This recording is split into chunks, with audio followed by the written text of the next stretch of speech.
بسم اللہ الرحمن الرحیم۔ ایک شخص نے ایک غلام خریدا تو اس غلام نے اپنے آقا سے 3 شرطیں طے کیں۔ پہلی یہ کہ جب نماز کا وقت آئے تو آپ مجھے نہیں روکیں گے۔ دوسری یہ کہ آپ مجھ سے صرف دن میں خدمت لے سکیں گے مگر رات کو مجھ پر یہ پابندی نہ ہوگی۔ تیسری یہ کہ میرے رہنے کے لیے کوئی ایسا کمرہ عنایت فرمائیں گے جو میرا پسندیدہ ہو اور دوسرے شخص کو اس میں آنے کی اجازت نہ ہوگی۔ آقا نے غلام کی تینوں شرطیں منظور کر لیں اور غلام کو حکم دیا کہ اپنے رہنے کے لیے محل سرائے میں اپنے لیے ایک کمرہ پسند کر لے جس میں ہر کمرے کا ایک سے ایک بہتر ساز و سامان کے ساتھ آراستہ تھا۔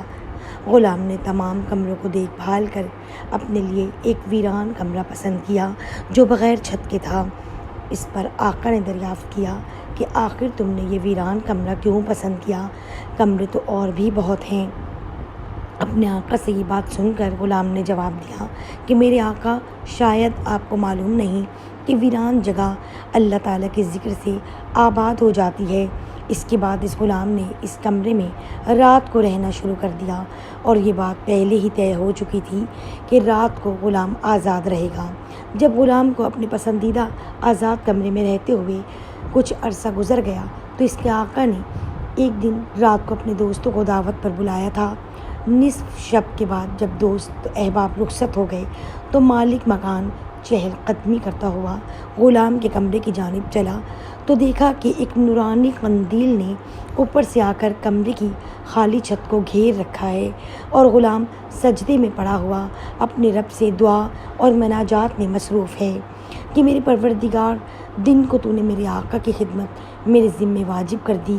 اگر یہ خدمت میرے ذمے نہ ہوتی تو میں رات دن تیری عبادت میں مشغول رہتا، لہٰذا تو میرا عذر قبول فرما لے۔ اس کا مالک تعجب کے ساتھ صبح صادق تک یہ اس عجیب منظر کو دیکھتا رہا۔ چنانچہ صبح ہوتے ہی وہ نورانی قندیل آسمان پر چلی گئی اور چھت بند ہو گئی۔ مالک نے اپنی بیوی سے اس کا تذکرہ کیا اور دوسرے روز وہ مالک اور اس کی بیوی دونوں اس منظر کو دیکھنے کے لیے اس شب بھی وہی منظر دیکھا جو پہلی شب میں مالک دیکھ چکا تھا۔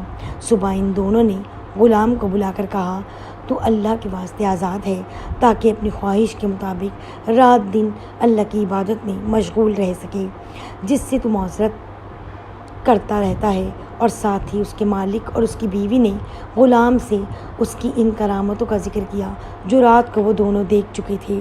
جب غلام کو معلوم ہوا کہ مالک پر اس کا پردہ فاش ہو گیا ہے تو اس نے اسی وقت دربار الہی میں ہاتھ اٹھا کر دعا کی، اے پروردگار، میں نے تجھ سے دعا کی تھی کہ میرا پردہ کسی پر نہ کھولنا، مگر اب جب کہ میرا راز دوسروں پر ظاہر ہو گیا جس کو میں راز رکھنا چاہتا تھا تو مجھ کو اپنے پاس بلا لے۔ چنانچہ اسی حالت میں اس کی روح پرواز کر گئی اور اللہ تعالیٰ نے اس کی مغفرت فرما دی۔